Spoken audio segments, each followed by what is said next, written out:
Hai teman-teman, welcome to my podcast. Hai. Nah, kali ini kita bakal bahas materi yang seru banget nih, yaitu tentang digital business.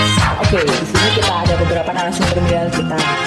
Yang pertama ada Afif Reza Fernaldi, narasumber yang kedua ada Nita Pujana, dan yang terakhir ada Yulinda Eka Murya. Oke, langsung saja ya, kita ke topik pembicaraan kita hari ini. Nah, teman-teman, soal digital business ini kan lagi ramai banget ya di era sekarang. Menurut pendapat kalian itu gimana sih? Yang pertama kita langsung ke Afif dulu ya. Baik, terima kasih atas waktunya. Langsung saja, menurut saya, kalau kita bicara tentang bisnis digital, tidak terlepas dari namanya pasar digital dan barang digital.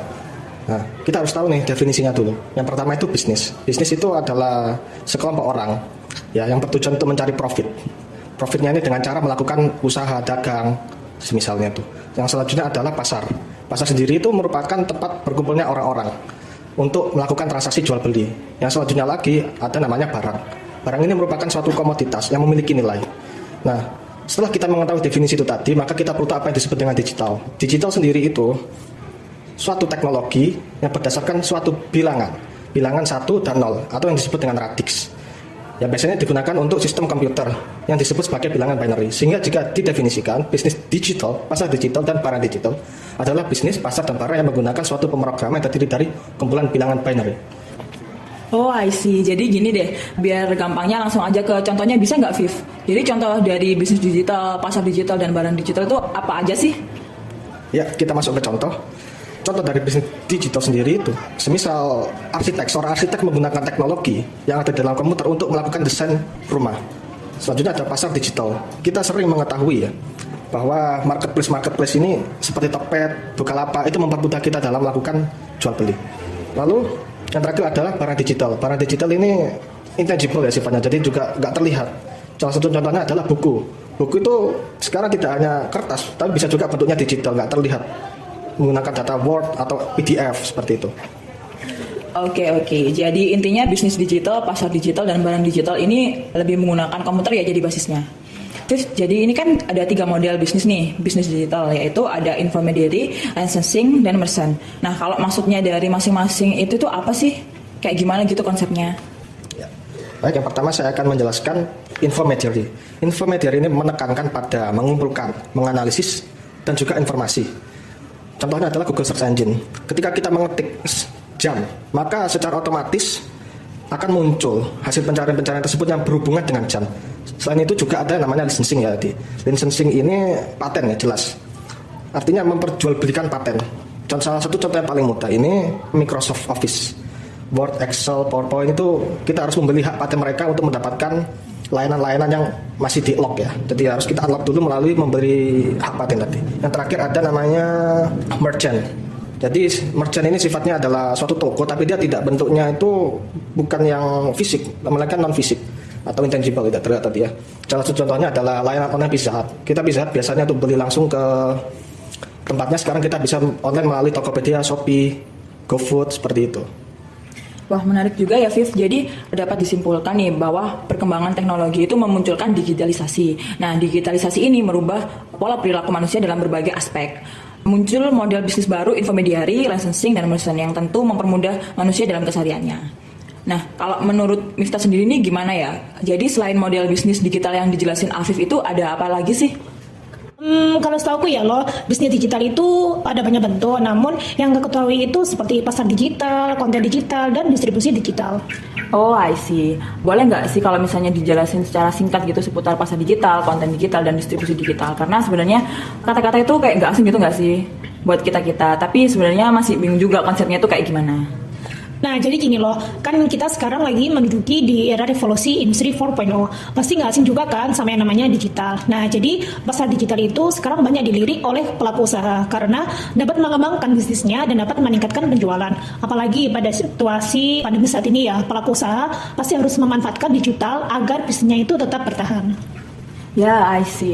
Tapi pasar digital itu apa harus seperti perusahaan ternama, misalnya kayak Informa, Matahari gitu? Enggak juga sih loh, pasti pasar digital itu juga bisa dilakukan oleh pelaku usaha mikro, kecil, dan menengah yang biasa kita sebut UMKM. Nah, UMKM ini kan juga dapat memanfaatkan pasar-pasar baru yang ada di platform digital agar bisa bertahan dari efek pandemi ini. Jadi, pasar digital ini beda dengan pasar tradisional loh. Kalau pasar digital itu harganya lebih murah dan perusahaan itu tidak bisa mendiskriminasi harga. Nah, kalau pasar tradisional itu kan biasanya harga lebih mahal, jadi orang-orang itu kayak memberikan harga tidak sesuai dengan harga pasar.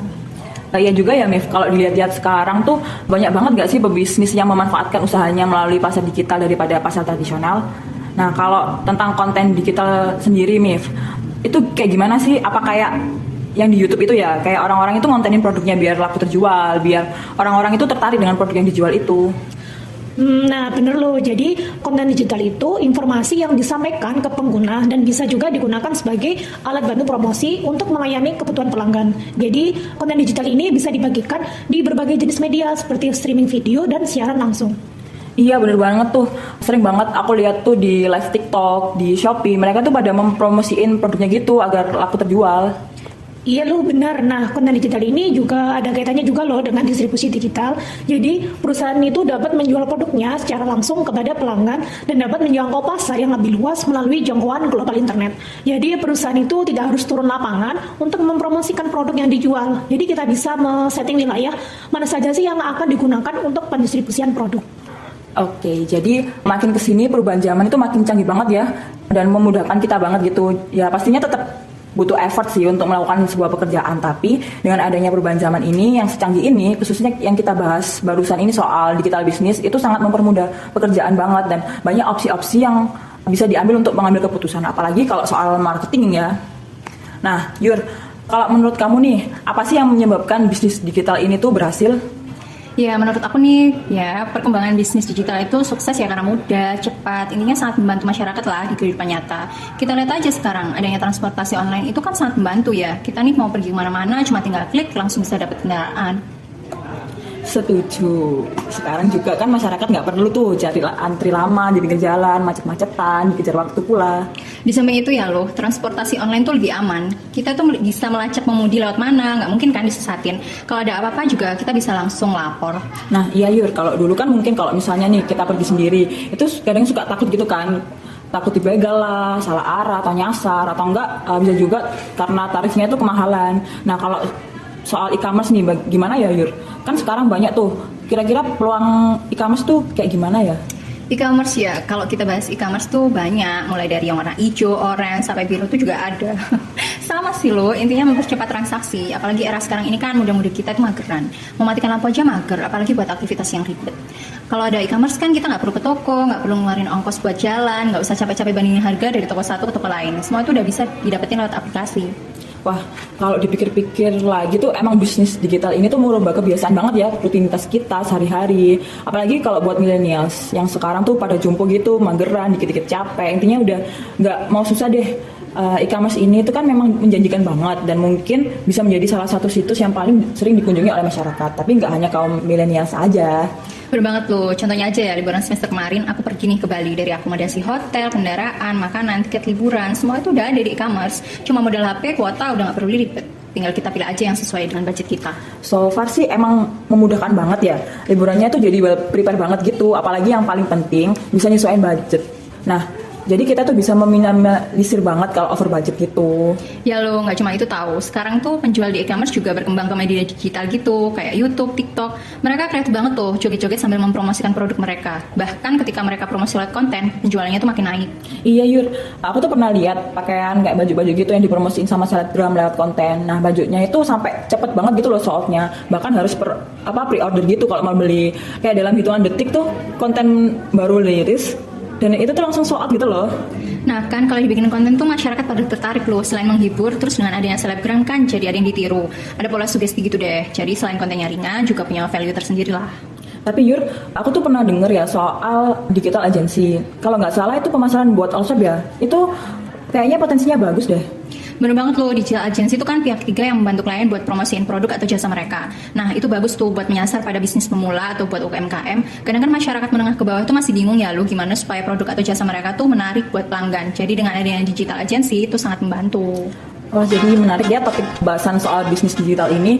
Complicated sih, tapi sangat edukatif. Apalagi kalau misalnya digital bisnis ini bisa disosialisasikan ke seluruh wilayah Indonesia.